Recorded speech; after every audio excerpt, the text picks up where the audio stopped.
नहमदुहु व नुसल्ली अला रसूलिहिल करीम अम्मा बाद फ़अऊज़ु बिल्लाहि मिनश्शैतानिर रजीम बिस्मिल्लाहिर्रहमानिर्रहीम। अस्सलामु अलैकुम डियर व्यूअर्स, आपके favourite informative channel marital life से मैं हूं प्रोफेसर शब्बीर अहमद।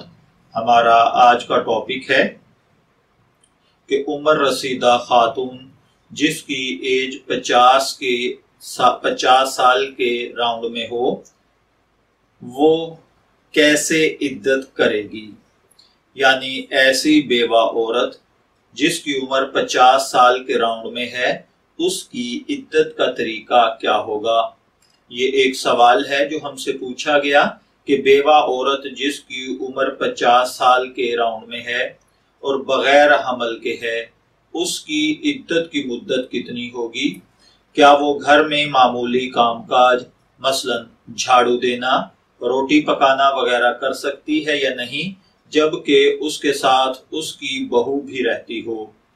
तो अर्ज ये है कि शोहर की वफात की इद्दत हामिला औरत के लिए तो वज़ा हमल है।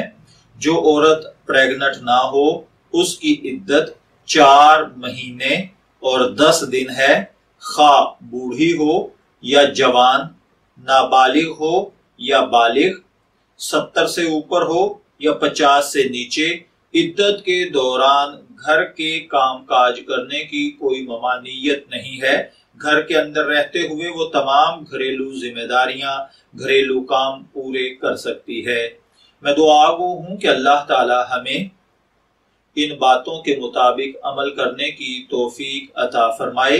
इजाजत चाहेंगे, फिर मिलेंगे किसी नए रूहानी टॉपिक के साथ। तब तक के लिए अल्लाह हाफिज।